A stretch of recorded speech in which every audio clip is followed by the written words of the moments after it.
There's always that suspicion when you see someone on television that they're not really that way, because there's been like the Ellen situation. Yeah. People found out that Ellen was mean, and all these people came out and said, Ellen's actually a and they were like, whoa, I can't believe it. And she lost everything. She fell apart, disappeared, because people found out that this character that she was portraying in a half an hour on a television show is not really who she was. Yep. But I hadn't already known that, because I had a buddy who worked for her. And he was like, she's a monster. Yeah. I didn't really had a lot of awareness. You probably did just from being in the business. I only did because of my... Ellen DeGeneres built an empire on kindness, but was it all just a facade? Joe Rogan recently brought up Greg Fitzsimmons, a former Ellen writer, and let's just say what he revealed about working on her show is beyond shocking. From toxic work culture to disturbing allegations, it seems like Ellen knew way more than she let on, and yet, instead of taking accountability, she played the victim. But here's where it gets even crazier. Other former employees have spoken out, exposing racism, fear tactics, and intimidation behind the scenes. So what's the real story? And why did Ellen completely disappear from Hollywood? Stay tuned, because we're breaking it all down. Ellen DeGeneres was once a household name, ruling daytime television for years. But now, she's practically disappeared from the spotlight, leaving fans wondering what really happened behind the scenes?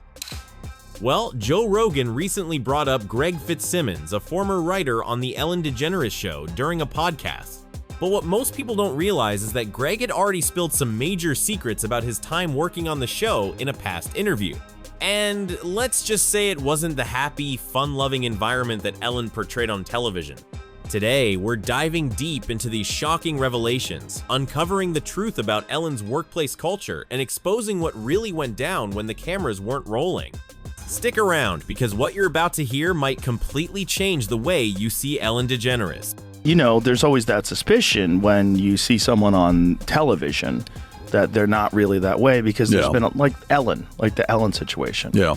People found out that Ellen was mean, and all these people came out and said, Ellen's actually a and they were like, whoa, I can't believe it. And she lost everything. She fell apart, disappeared, because people found out that this character that she was portraying in a half an hour on a television show is not really who she was. Yep.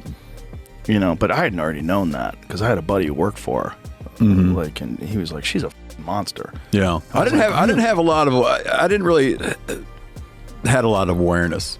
You probably did just from being in the business. I only did because of my buddy. Yeah. My buddy Greg, who was one of her writers, was like, she's a piece.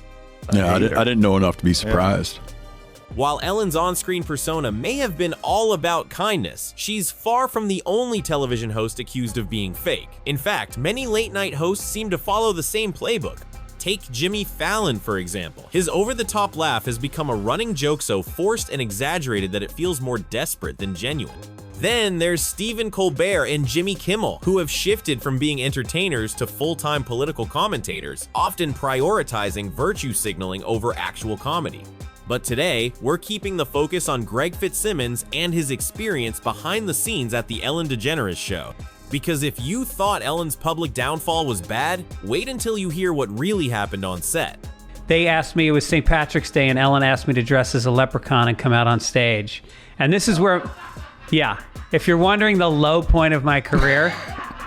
When you say she asked me, you're like, this is not a request. It wasn't a request. I had to do it. Yeah. You're doing this. When you make an employee get in a leprechaun outfit and he's Irish, that's just cruel. That's racism. Yeah. I think that, why wouldn't that be? Think about other races. Would you have taken a Chinese employee on the Chinese New Year and put him in one of those big pagoda hats and made him dance to gong music? I mean, I wish we had one, but no. Man. I mean, like Black History Month, would you take a black employee and dress him up in like native African garb? No. I definitely would not. We have a very nice black man here, and I would never disrespect you like that. Greg Fitzsimmons was a writer and producer on The Ellen DeGeneres Show from 2003 to 2005, earning 4 Emmy Awards during his time there. But despite the accolades, his experience along with many others paints a much darker picture of what went on behind the scenes. And Greg isn't the only one exposing the toxic environment. A former black employee revealed to BuzzFeed that racism was also an issue on set. She recalled a senior producer making an offensive comment, joking that she and another black employee, both wearing box braids, might get confused for one another. When she tried to address the issue, management brushed it off, using the classic "I have a black friend" excuse instead of taking real action. These shocking claims only add to the growing list of allegations that suggest Ellen's workplace was anything but the friendly, inclusive environment she portrayed on screen. And trust me, it gets even worse. Wait, I gotta ask you, because it was like such big news and entertainment. What? With Ellen. Oh, yeah. Show. What was your experience? My hands are a little bit tied because I signed a non-disclosure agreement when I worked for the show, but I can talk about it in the sense that we've all read the news. Yeah. This is no like, a couple of disgruntled people. No. It's a lot. Yeah. And does it, the fish stinks from the head? It's like it's all somebody's fault, right? Yeah. And I mean, look at your crew. Look how happy everybody is here. Like, I actually think about the way you guys run your podcast studio and how people will work so hard for you when you're just decent to them. Yeah. And they're doing it for the right reasons. People don't work hard when they're being treated cruelly. They work out of fear. So it's never their best work. Damn. Yeah, that's so true. You're afraid to step up a little bit and do a little extra because you can actually, if you do something a little bit off, you're fired. Right. The level of fear and intimidation behind the scenes at the Ellen DeGeneres show was reportedly off the charts. Employees were so afraid to speak up that one even told BuzzFeed they didn't feel safe going to their manager with concerns. Why? Because this was the same person who would monitor their every move, even messaging them if they took a bathroom break to ask why they weren't at their desk. Another former staff member described a toxic mentality at the show, where employees were constantly reminded that they were lucky to work there. Complaints were dismissed with a simple message: if you have a problem, leave will just replace you. Comedian Tim Dillon summed it up best when he called Ellen rough, and from the way former employees described their experiences, that might be putting it lightly. And trust me, there's still more to uncover. One's rough. Ellen is like an old, but it's a rough one now. It's a rough one now because she was running Abu Ghraib in the back of her show. That's a rough one. She's out there dancing with Kristen Bell, and in the back, there's people that are getting up on the rack like this. It's so weird when you see, like, a lot of people saying that someone who seems so nice is not nice at all. She doesn't seem nice, but that's people have a very poor judge of character. She doesn't seem nice. It seems forced. People that are like that all the time, she doesn't seem nice. It's very forced. And whatever, you're allowed to be a bitch, right? You're allowed to be nasty to people. You're accomplished. You're a comedian. You did the whole thing.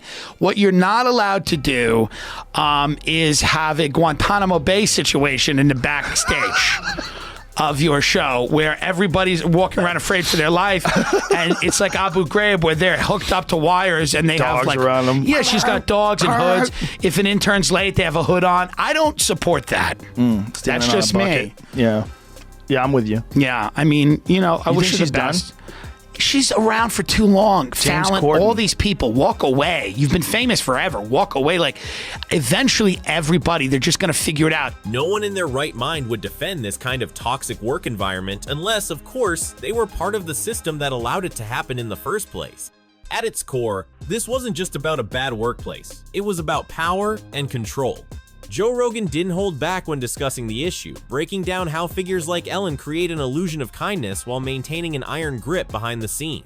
And when you take a closer look, it becomes clear that this wasn't just a few bad apples. This was a culture that thrived on intimidation.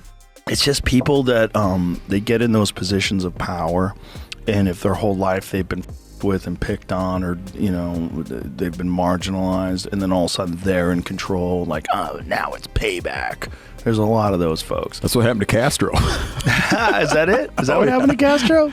Yeah, I mean, it's like in fact, I would talk about that a little bit in some, I've discussed that in like various conversations around when you watch like certain political fortunes rise as things become vindictive. Here's the reality. There's no way Ellen was completely clueless about what was happening behind the scenes. She wasn't just the face of the show, she was the driving force. Everything started and ended with her. For years, former employees and even some guests hinted that Ellen's Be Kind mantra was just for the cameras. Off-screen, it was a different story. So blaming everything on management? That excuse doesn't hold up. And instead of taking full responsibility, Ellen tried to flip the script in her Netflix special, acting like she was the real victim, claiming she got pushed out of Hollywood for simply being mean. But let's be real, was it really just about that? Interestingly, after Trump won, Ellen was one of the celebrities who actually followed through on their threats to leave the US. She's now in the UK, far away from the industry she once ruled. Speaking of celebs who made that move, we've got another video breaking down who else left Hollywood behind, so click here to check that out next. Thanks for watching, and I'll see you in the next one.